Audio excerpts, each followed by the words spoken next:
the seat taken. We're about to do some work under the dash, and because there's airbags in this car and there's live power in certain parts, we're going to quickly disconnect the positive terminal on the battery.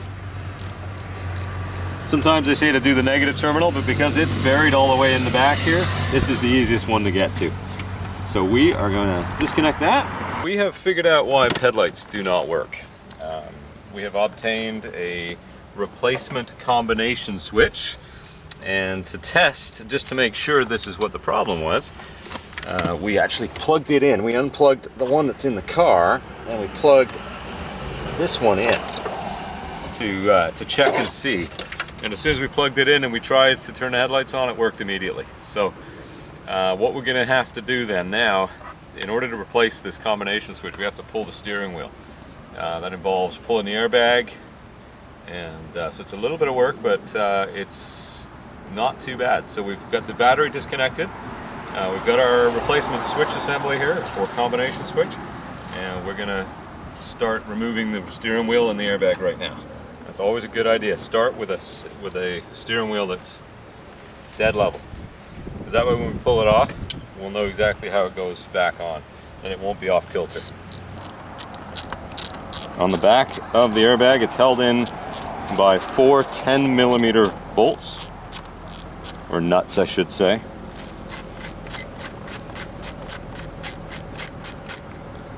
There we are, 10mm. Take this off as well. So you get your long Phillips screwdriver. We're actually going to take that clamshell off. It'll make our life a little bit easier now, and it has to come off anyway.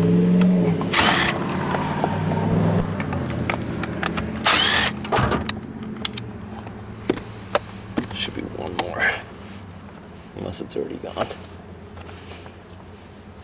No. There's usually 4, but somebody's already had this apart once, I think. So there we are. Take that off, and carefully remove this guy here. And we're going to be careful with this one because it actually has the LED for the alarm in it. So we're just going to sort of tuck that off to the side to get it out of our way.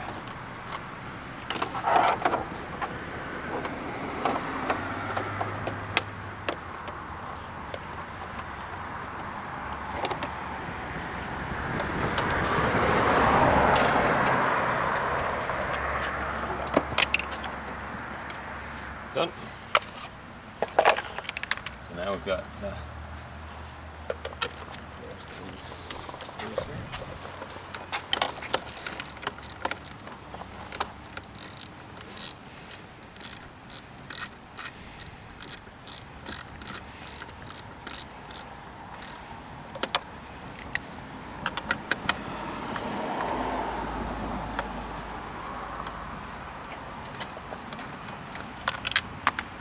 yeah, 2 more to go.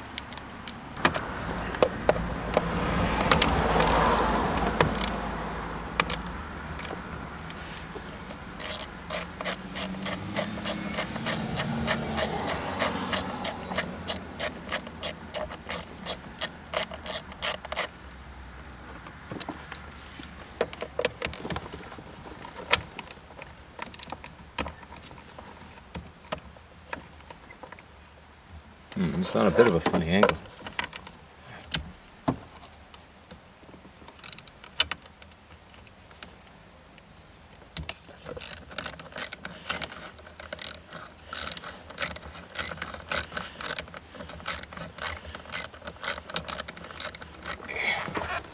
There we go. So once you have those 4 nuts off, then this guy here clips into here for when you're done.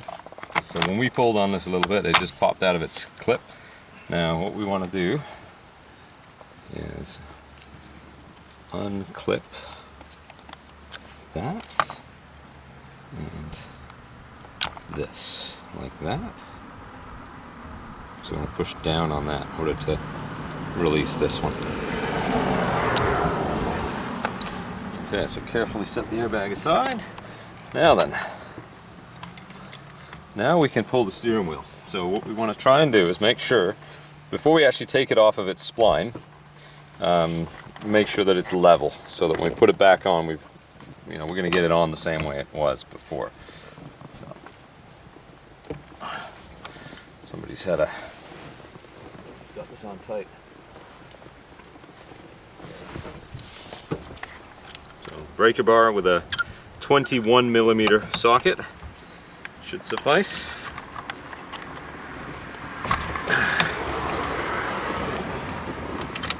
Now we've got that bolt loose.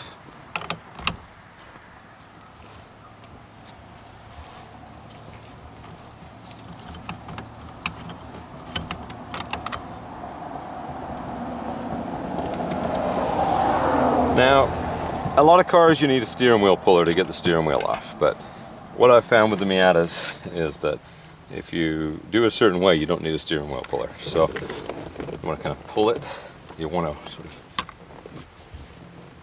wriggle it back and forth, and it comes off just like that. And it's interesting to make sure you make a note of these guys here, because this is going to get moved around a little bit. This part will have to transplant onto the new combination switch. This is what they call the clock spring. So you've got the these are signal canceling. So when you turn a corner, when you turn the wheel back a little bit, it cancels the signal automatically. Those little parts that stick out, they actually go right into the back of the steering wheel. So make sure that that's lined up properly with the steering wheel when you go to put it back on.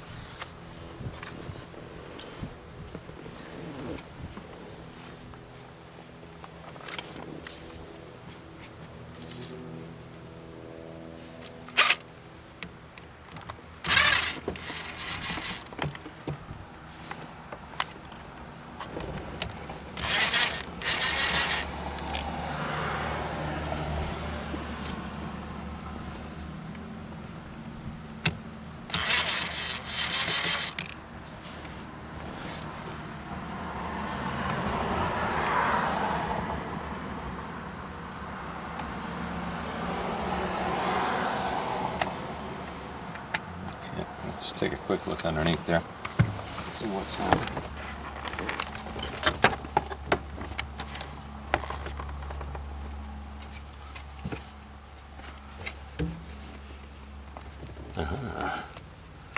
So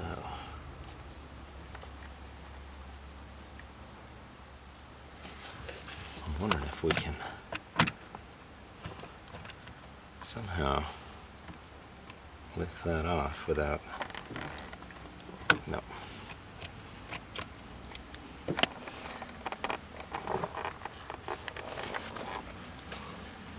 There's another screw in there.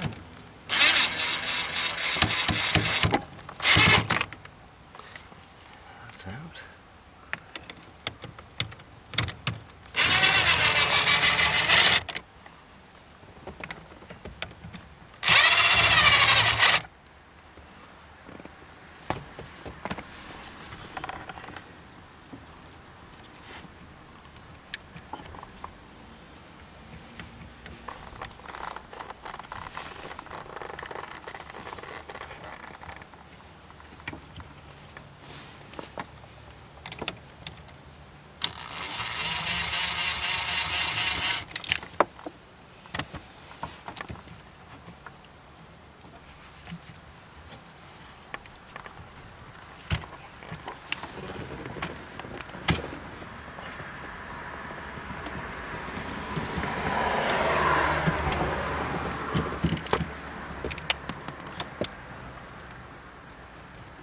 Be very careful not to lose any of these screws as well. Okay, so now we've got the whole assembly out, and what we have to do now is be very, very carefully transplant this piece here, and also we're missing this part as well. So we'll take a quick break and come back to this in a moment.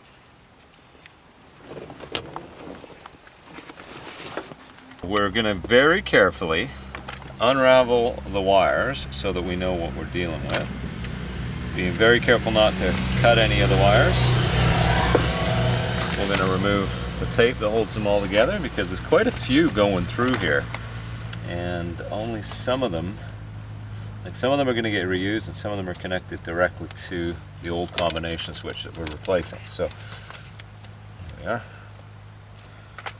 and that one there connects to the clock spring, so we want to make sure we don't damage that in any way. That's for the alarm. Now the rest of these wires should all stay together with this. So now what we need to do is go through this rat's nest of wires for the alarm system that's in this car. And cut, very carefully cut anything that's holding them all together. And remove the plug.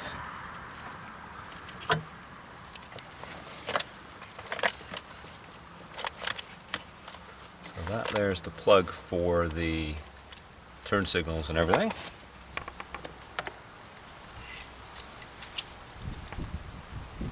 Then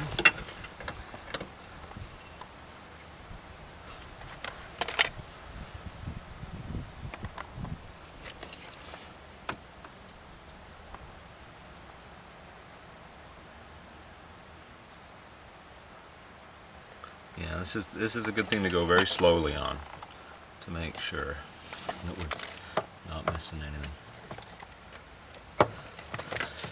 This is a used unit that we're putting back in. We know that the vital parts of it work, but there's also wires for the airbag and everything else here, so we have to be very careful on that one.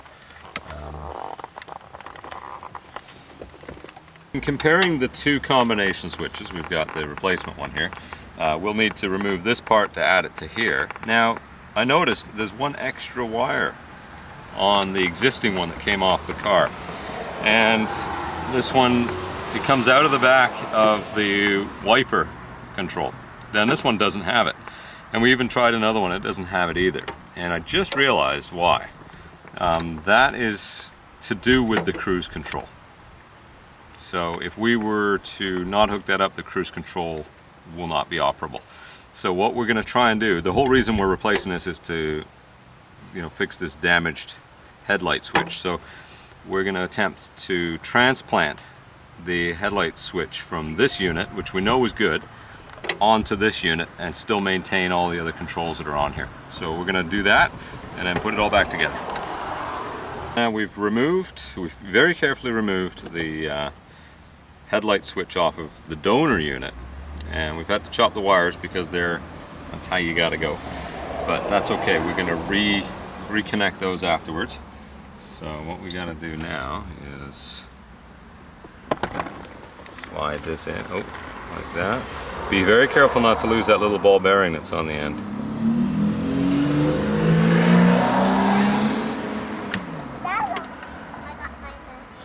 Let's see. Oh, wow, don't drop it.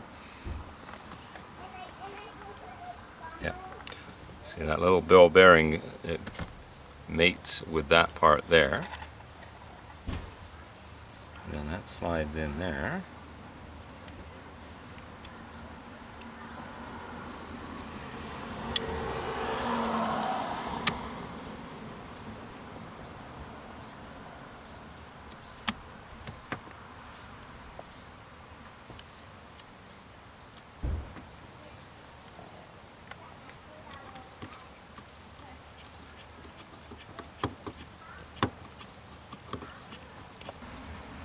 Careful not to over tighten things, but you got to make sure it's nice and snug. There we are. So now that's reattached. It does its thing. So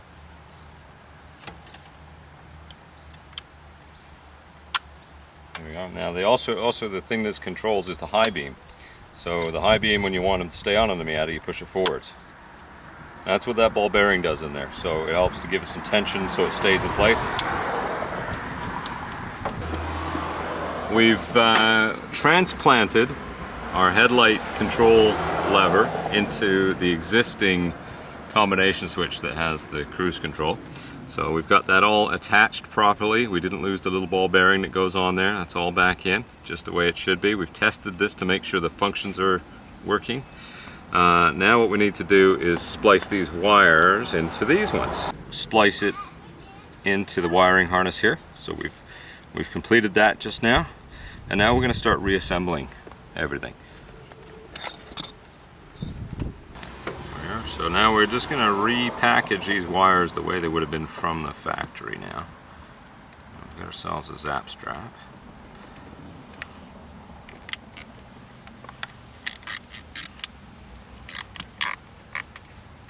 We don't go too tight, but we want to make sure that the wires, it actually hooks around there and just keeps all those wires together in a nice neat little bundle. So, do that, clip it.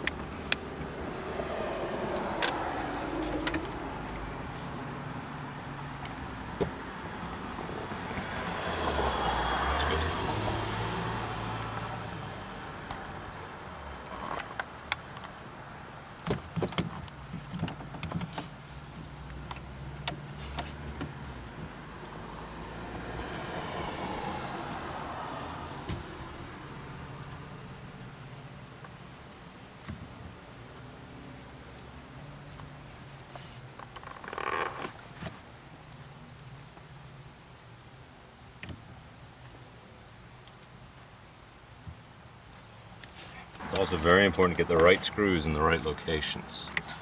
So these are not the right screws, but these are.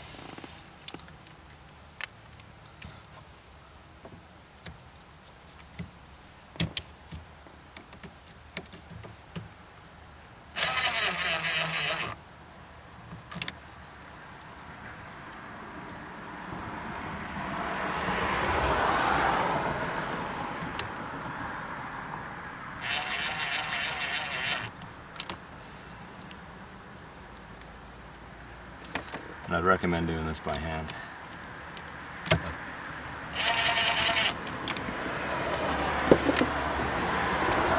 So that you don't cross thread. I just happen to have such a good relationship with that screwdriver that you don't have to worry. Also, a screwdriver with this part, this end on, doesn't fit too well down that hole.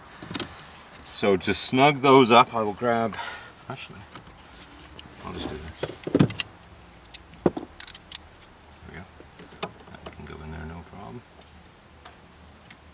Not too tight or you will crack the plastics.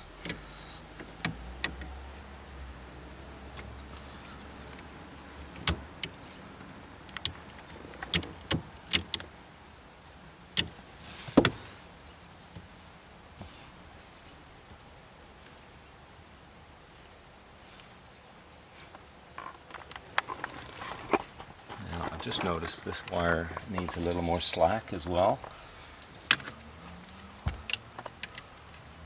If this wire is too tight, then that can cause you some problems as well.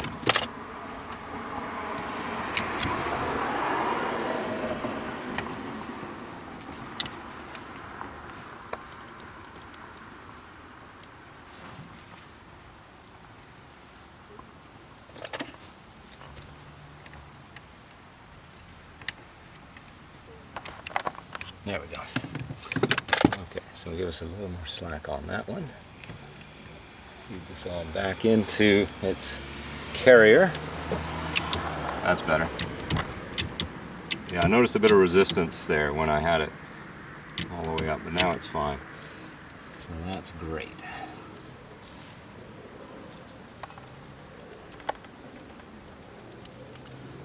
Okay, perfect. So now the next order of business is to reattach the clock spring.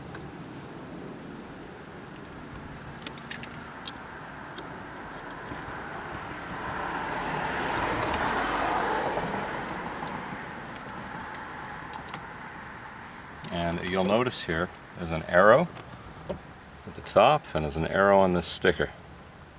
They have to line up.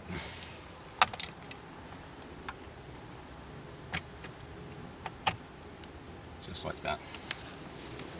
And then we take those screws there. Those are the 3 that hold the clock spring on.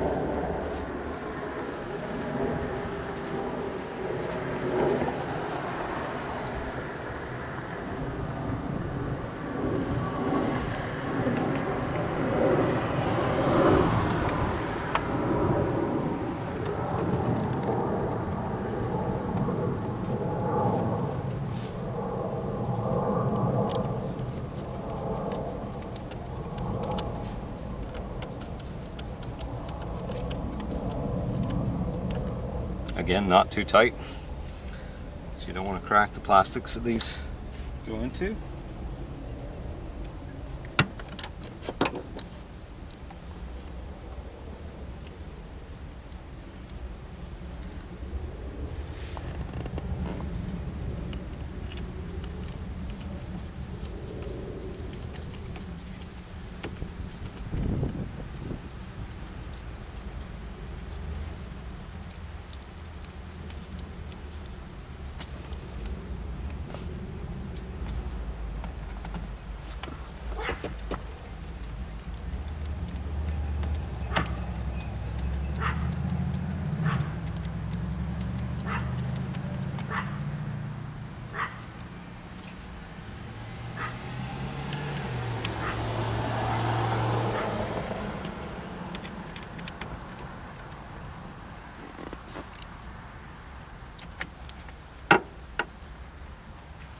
So now we've got the clock spring attached. We're just going to try and tidy up this wiring underneath here. I used electrical tape before, but I think I'd rather use zap straps. Not too tight, we just want to make sure they stay bundled.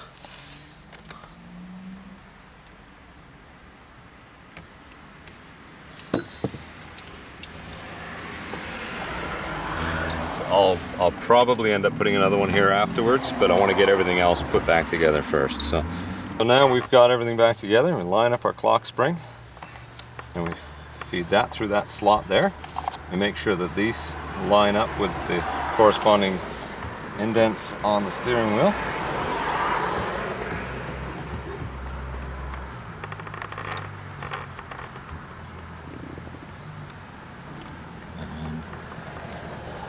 Like we are lined up just right.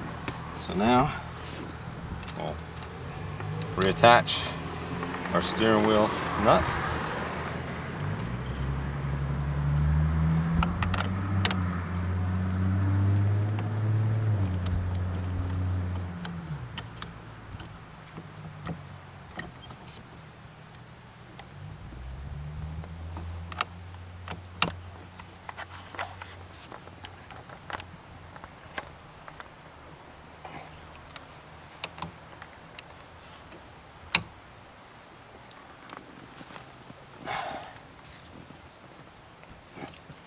There we go. Double check everything. Everything seems good. Now we've got the airbag in my lap here, and it's time to reconnect the airbag to the clock spring. So you're going to take a good look at that, and you can see how that attaches, just like that. There we are. And then that one there attaches just like that. Then after that's connected, you just gotta find its happy place in that little clip there, just like that. And line the airbag back up with its little bolts there, and then get all of the 10mm, all 4 of the 10mm nuts that go on top. They're pretty easy to find. So thread them up by hand first with your finger before you attempt to tighten them down. It's pretty easy to do because the bolts they go onto are long enough to easily find them. Top ones are a little tougher, so it might be a good idea to put it in there first. Then feel around in there with your end of your finger, figure out where this thing's supposed to go, and then thread it up by hand gently.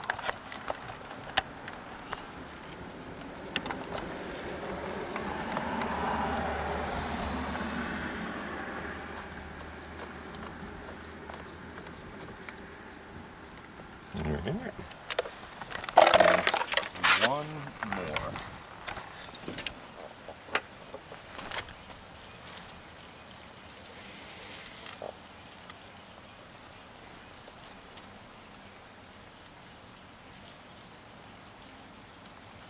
Now that we've got those on, we can tighten them down properly.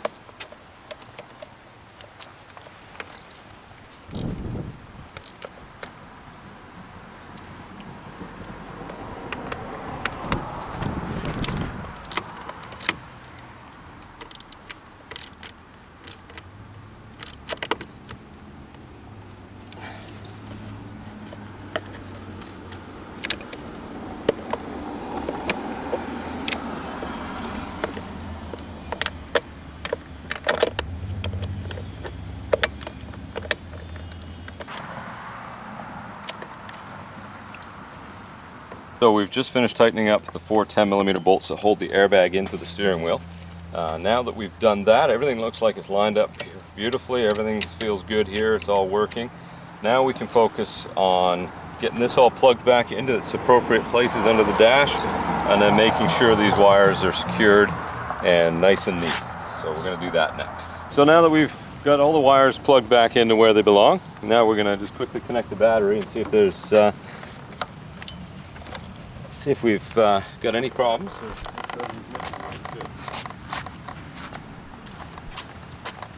So the lights have popped up all by themselves. So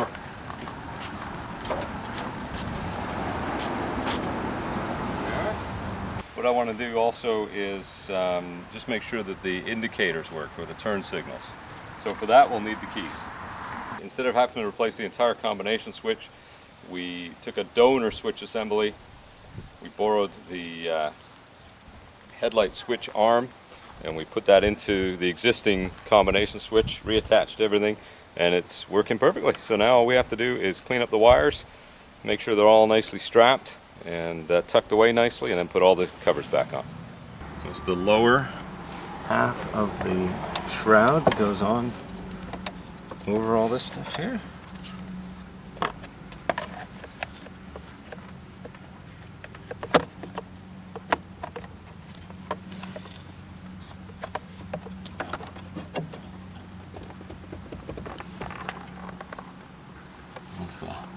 The top half. Now the top half you have to just have this go through. That's the LED for the alarm. So that's now in its place.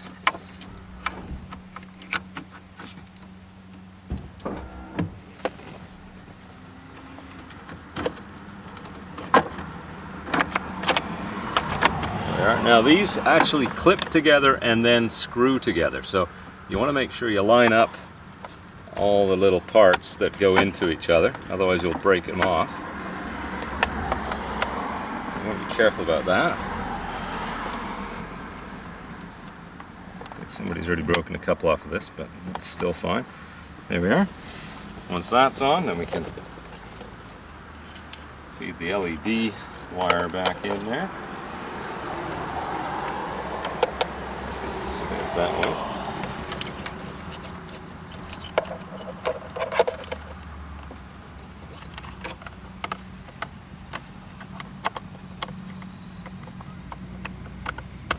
There we are.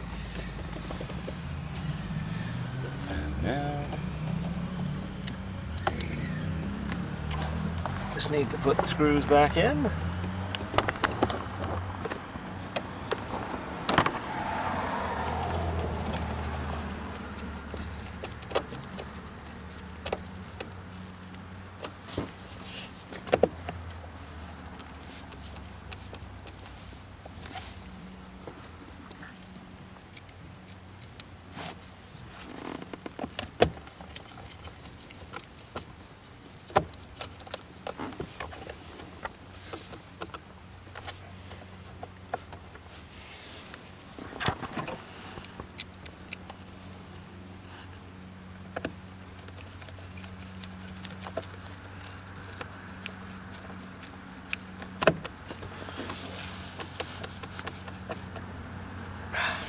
There we are.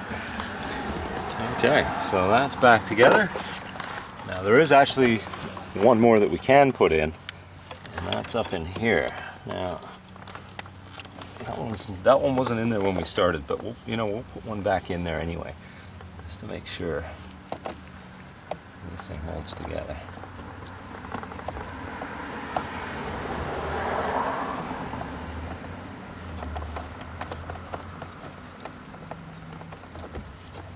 Unless it's already been stripped, which I think is the case.